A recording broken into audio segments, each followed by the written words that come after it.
سيدنا محمد وعلى آله وصحبه وسلم. اللهم صل على حبيبك سيدنا محمد وآله وصحبه اللهم صل على حبيبك سيدنا محمد وعلى آله وصحبه وبارك وسلم أجمعين. اللهم صل على حبيبك سيدنا محمد وعلى آله وصحبه وبارك وسلم. آمين. اللهم صل على الرحمن الرحيم. الحمد لله رب العالمين. اللهم صل وسلم على سيدنا محمد بنت أحمد برحمة الله عدد ما في علم الله صلاة وسلاما دائمين بدوام ملك الله وعلى آله وصحبه وعلى آله كل ذراتنا المرة. اللهم اغفر لنا ذنوبنا ولوالدينا وارحمنا كما ربنا صغارا ولجميع المؤمنين والمؤمنات والمسلمين والمسلمات الأحياء منهم والأموات وتابع بيننا وبينهم بالخير وأرضا اغفر وارحم وأنت خير الراحمين. ولا حول ولا قوة إلا بالله العلي العظيم. اللهم اجعلنا أوصي ربنا وتقبل ثواب ما قرأنا من القرآن العظيم ومهلنا من قول لا إله إلا الله وما سبحنا من قول سبحان الله وبحمده. وما صلينا على رسول الله صلى الله عليه وسلم وما كنا من وجه ربنا لسان لك هدية واصلة ورحمة نازلة وصدقة ولك ولا نكذبها ونهدينا إلى رسول الله صلى الله عليه وسلم وإلى أرواح آبائه وإخوانه من الأنبياء والمرسلين صلوات الله وسلامه عليه وعلى أجمعين وعلى آل كل الأصحاب والتابعين والتابعين بإحسان إلى يوم الدين. ثم إلى أرواحهم من شيخنا وسندتنا وإلى أرواح آبائنا وأمهاتنا وأجدادنا وجداتنا وجمالنا وجميع المؤمنين والمؤمنات والمسلمين والمسلمات خصوصا إلى روح سيد الحبيب صالح بن محسن الحميد تنور وإلى روح سيد الشيخ محمد رشاد عبد الله البدري وإلى رسول الشيخ محمد بشير أنور البدري وإلى رسول الشيخ محمد زيد بن عبد الله البدري وإلى روح سيد الحبيب حامد بن عباس هاشم وإلى روح المرحوم مشهور بن الرحمن مصطفى بن حسين موسى عائشة سارة بنت هدي موسى عمرو موسى أحمد رباني بن موسى حمزة.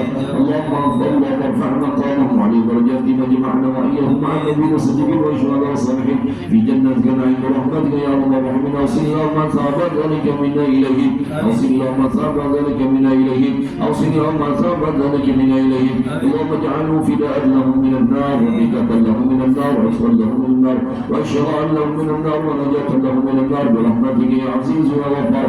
ربنا آتنا في الدنيا حسنة وفي الآخرة حسنة وقنا عذاب النار. صلى الله عليه وسلم محمد النبي الأمي وعلى آله وصحبه وسلم. الحمد لله رب العالمين. بسم الفاتحة. أعوذ بالله من الشيطان الرجيم. بسم الله الرحمن الرحيم. الحمد لله رب العالمين الرحمن الرحيم مالك يوم الدين. إياك نعبد وإياك نستعين اهدنا الصراط المستقيم صراط الذين أنعمت عليهم غير المغضوب عليهم ولا الضالين.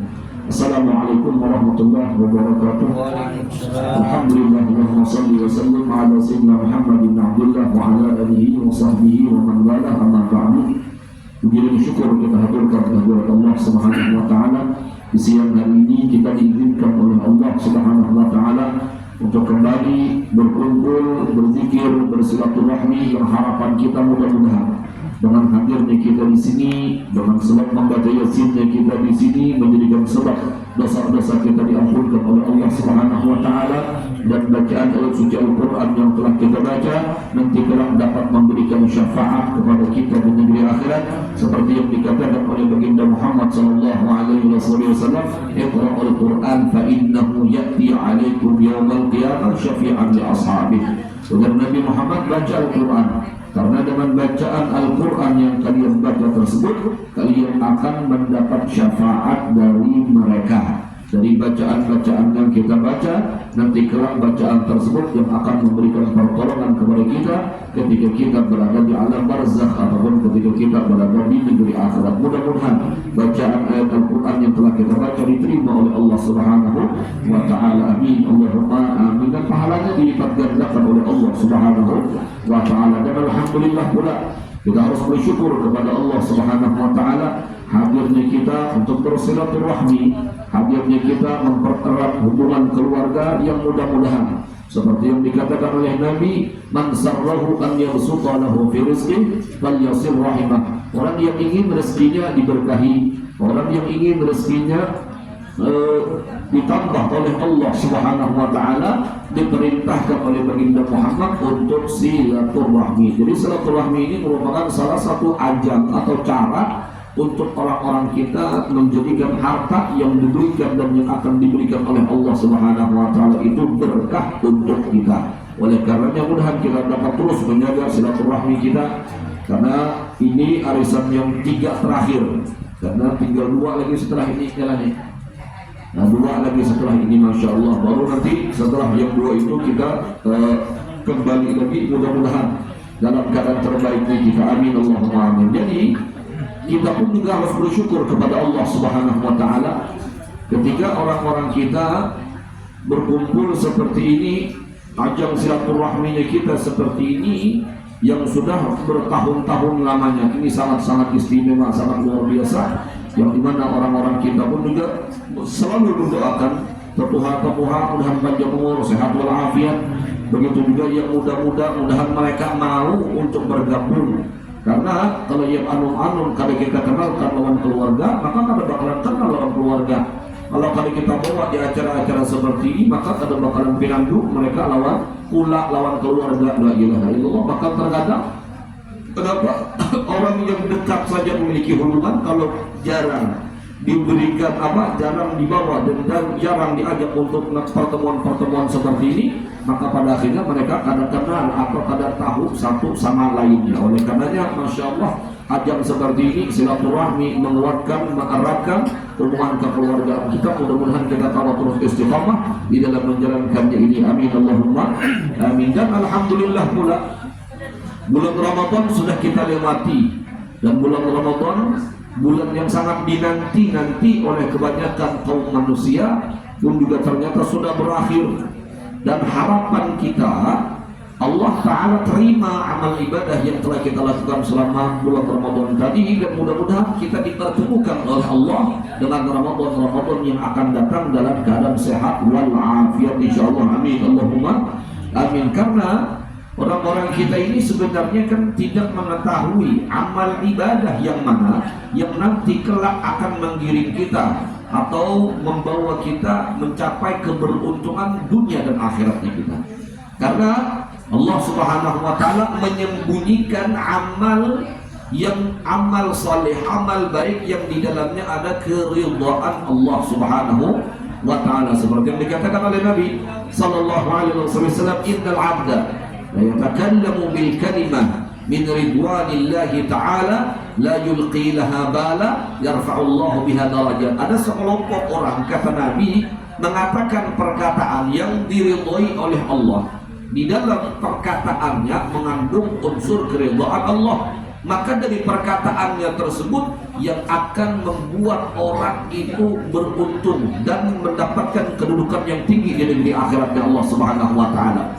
Begitu juga sebaliknya kata Nabi, wa innal 'abda la yatakallamu bil kalimah min sukhtillahi ta'ala atau min sakhatillahi ta'ala la yulqi laha bala yahwi biha fi jahannam. Sebaliknya ada orang mengatakan perkataan yang dimurkai oleh Allah, maka bisa jadi ujar Nabi perkataannya tersebut yang akan menggiring dia untuk masuk ke dalam api neraka. Dan kita karena tahu di mana Allah letakkan keridhaan dan di mana Allah Ta'ala letakkan kemurkaannya. Dan kita pun juga tidak tahu apakah dari ibadah yang kita lakukan di bulan Ramadan itu yang menjadikan sebab kita mendapat ridha, ataupun juga dari ibadah yang kita lakukan di luar bulan Ramadan itu yang akan membuat orang-orang kita mendapat ridha Allah Subhanahu wa taala. Jadi tetaplah semangat di dalam ibadah kepada Allah, tetaplah semangat di dalam melakukan kebaikan-kebaikan kepada Allah Subhanahu wa taala, karena kita kada tahu lurung mana Allah Subhanahu wa taala membuat orang-orang kita beruntung dunia dan akhirat. Dan karena kita semua tahu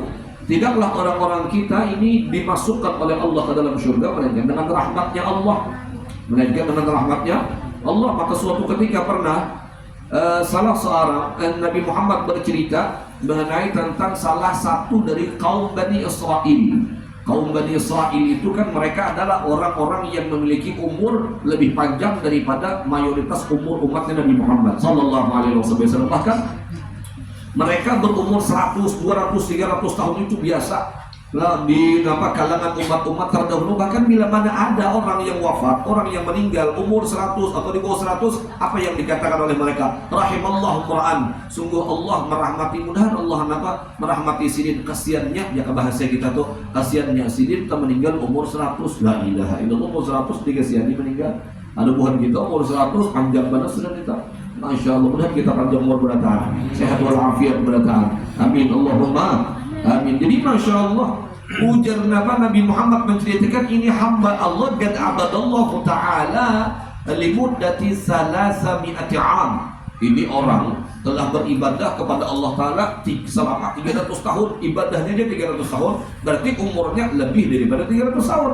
300 tahun ujar Nabi Muhammad beribadah, dan pada akhirnya ketika dia dihadapkan dengan para malaikat, yang ketika itu malaikat ingin membawa dia sudah ke dalam surga dengan rahmatnya Allah, ternyata si hamba Allah Ta'ala ini memberikan statement ingin masuk surga dengan amal ibadah Sidin sendiri. Jadi Nabi memberikan gambaran kepada kita, semua kita masuk surga bukan dengan amal kita, tapi dengan rahmatnya Allah Subhanahu wa Ta'ala. Jadi ujar Nabi Muhammad Nabi Muhammad menceritakan kepada kita semua, ini orang hendak masuk surga bukan dengan rahmat Allah, tapi hendak masuk surga dengan amal ibadah yang telah ia lakukan selama kurang lebih 300 tahun. Pada akhirnya apa? Kalau begitu ujar para malaikat, zinu, ujar Allah Ta'ala, zinu amala, timbang kebaikannya dengan satu nikmat yang aku berikan kepada ini, ujar Allah Subhanahu wa Ta'ala. Ditimbanglah kebaikan selama 300 tahun dibandingkan lawanan timbangannya dengan nikmatul basar, nikmat penglihatan diletakkan oleh Allah di timbangan lainnya. Seketika timbangan kebaikan selama 300 tahun tersebut itu berterbangan karena apa-apanya dibandingkan dengan nikmat penglihatan. Itu nikmat penglihatan jajan, belum lagi nikmat pendengaran, belum lagi nikmat hidung kau berhidang, hidung kau bernapas, belum lagi nikmat untung kau berpender, belum lagi nikmat tangan kau bergerak, batis kau bergerak, belum lagi nikmat jantung kita berdetak, belum lagi nikmat darah kita masih mengalir, belum lagi nikmat anggota tubuh kita bagian dalam masih aktif seperti mana yang yang ada. La ilaha illallah. Itu semua nikmat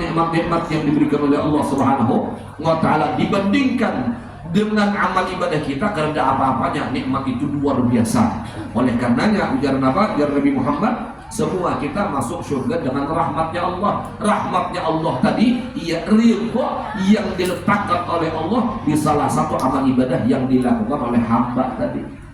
Dan hamba tadi pula bukan berarti ibadah yang dilakukan di bulan puasanya itu menggiringnya ke surga, ada. Bukan berarti ibadah yang dilakukan di malam-malam bulan Ramadan saja yang akan menggiring ia untuk masuk ke dalam surga. Belum tentu. Itu ibadah di bulan Ramadan, benar kata para ulama, memiliki khususiat yang sangat luar biasa, pahalanya berlipat-lipat ganda dibandingkan dengan ibadah yang dilakukan di luar bulan Ramadan. Tapi belum tentu ibadah yang itu yang akan menjadikan sebab kita masuk ke dalam surga Allah Subhanahu wa Ta'ala. Makanya pernah diceritakan oleh para ulama-ulama kita di dalam beberapa kitab mengenai tentang ada salah seorang hamba Allah yang beliau ini merupakan kutab, orang yang ketujuh menulis, ketujuh mengarang kitab. Jadi ketika itu beliau ini ketika beliau menulis, orang dulu kan menulis itu bercelup di tinta. Jadi ketika itu Sidin melihat ada zubabah, lalat, seekor lalat yang hinggap di wadah tintahnya Sidin. Kemudian ketika hendak mencelupkan pulpen tinta tadi itu di wadah tadi itu tidak ada lalat tadi itu, lalu stop Sidin, kada dicelup Sidin, kada diganggu Sidin, lalat tadi sampai yang terbang soranganan, sampai pada akhirnya lalat tadi terbang. Kemudian baru Sidin mencelupkan tinta Sidin tadi. Suatu ketika manakala beliau wafat, dilihat dan dipertemukan sahabat-sahabat Sidin oleh Allah Subhanahu wa Ta'ala di dalam mimpi, bertemu dengan Sidin. Ini ruya manamiyah namanya, mimpi orang-orang saleh yang ketika itu orang ini bermimpi melihat kepada orang alim tadi mendapatkan keistimewaan yang luar biasa dari Allah Subhanahu wa Ta'ala. Lalu ditanya oleh orang yang bermimpi ini, ma fa'alallahu bik, apa yang telah Allah Ta'ala lakukan terhadap diri pian? Apakah Allah memberikan anugerah yang luar biasa kepada pian? Ujar Sirin mengatakan iya. Yang engkau lihat ini di antara kenikmatan yang Allah Ta'ala berikan kepadaku, dan banyak lagi kenikmatan yang Allah Ta'ala berikan kepadaku yang napa kadakawa ika melihat dan kadakawa ika merasakan saat ini, ujar orang tersebut. Oh, lalu ujar orang yang bermimpi dan itu wajar. Karena pian ini adalah orang alim, orang saleh, orang yang rajin ibadah, orang yang rajin baca Quran, orang yang rajin salat, orang yang rajin melakukan puasa, orang yang rajin melakukan kebaikan-kebaikan, itu adalah pian. Ujar Sirin, ketahuilah wahai fulan, yang menjadikan sebab aku mendapatkan keistimewaan seperti yang kau lihat ini, ketika aku membiarkan satu ekor lalat minum dari tintahku. Karena sebab itu, ujar Sirin. Ayo bayangkan, banyak lagi sebenarnya cerita-cerita para ulama mengenai tentang terkadang gawian yang mudah, gawian yang kecil, gawian yang ringan, itu yang akan membawa kita untuk masuk ke dalam surganya Allah Subhanahu wa Ta'ala. Makanya bukan berarti selesai bulan Ramadan lalu selesai pula ibadah kita. Kada, tetap semangat di dalam beribadah, tetap semangat di dalam melakukan kebaikan-kebaikan kepada Allah Subhanahu wa Ta'ala, dan tetap pula semangat di dalam menghadiri acara rutinan bulanan kita. Mudah-mudahan kita selalu diberikan keistiqamah oleh Allah Subhanahu wa Ta'ala. Amin, Allahumma amin. Dan di sini Tuhan biarkan membaca itu di muka yayasan ada berkurban. Nah, tahun ini kita pun juga mengadakan kurban. Nominalnya 2.750.000 itu per jiwanya. Jadi Tuhan pian hendak ikut serta di sini, ya silahkan. Karena di sini rami tahun ini yang sudah pernah sini. Nah, bubuhan kita ke pula bertahan di sini. Nah, jadi masya Allah rami. Nah, insya Allah ini tahun ini sudah terdaftar 2 ekor sapi sudah. Jadi tinggal menunggu sapi ketiga, keempat, kelima, keenam. Umum aja di sini. Sini pernah 6 plus kambingnya. Nah, masya Allah. Jadi alhamdulillah ini sudah terdaftar 2. Jadi kalau bubuhan pian hendak mendaftarkan nama bubuhan pian silahkan ya. Kepadanya lawan mama, kalau abah, kalau ulun enggak ada bapak, atau lewat WA aja enggak ada bapak. Nah, 2.750.000 insya Allah. Nah, insya Allah di tempat kita pun juga akan kita laksanakan seperti tahun-tahun biasanya. Dan kita doakan tetuha kita, orang tua kita yang sudah wafat meninggal dunia, mudah-mudahan dapat rahmat. Yang masih hidup mudahan kita doakan panjang umur, sehat walafiat. Amin, Allahumma amin. Ini paman anak kerjanya garing kan? Ada melak garing, garing mudah-mudahan garing sehat diangkat mungkinnya oleh Allah Subhanahu wa Ta'ala. Paman anak ini termasuk yang tetuha-tetuhanya juga lagi kan? Masya Allah. Makanya Garda itu dicarinya tahajud. Nah, siapa? Dari garing juga kah? Maka semalam pindah bunyi kada. Nah, kada. Hari.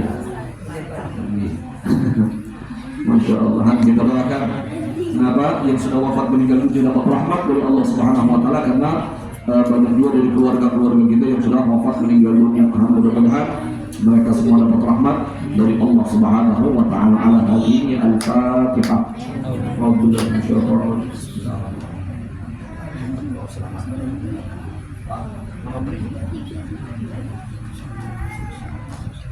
Amin amin ya Allah ya Rabbal alamin. Bismillahirrahmanirrahim. Alhamdulillahi rabbil alamin. Wassalatu wassalamu ala asyrafil anbiya'i wal mursalin sayyidina wa maulana Muhammad wa ala alihi wa sahbihi ajma'in. Allahumma ij'alna min diyari ummati wa min ahli syafaati bi rahmatika ya arhamar rahimin. Allahumma ighfir lana dhunubana wal walidina warhamhum kama rabbana shaghara wa lil jami'il mu'minina wal mu'minat wal muslimina wal muslimat الأحياء منهم والأموات وتابع بيننا وبينهم بالخيرات ربي اغفر وارحم وأنت خير ولا حول ولا قوة إلا بالله العلي العظيم.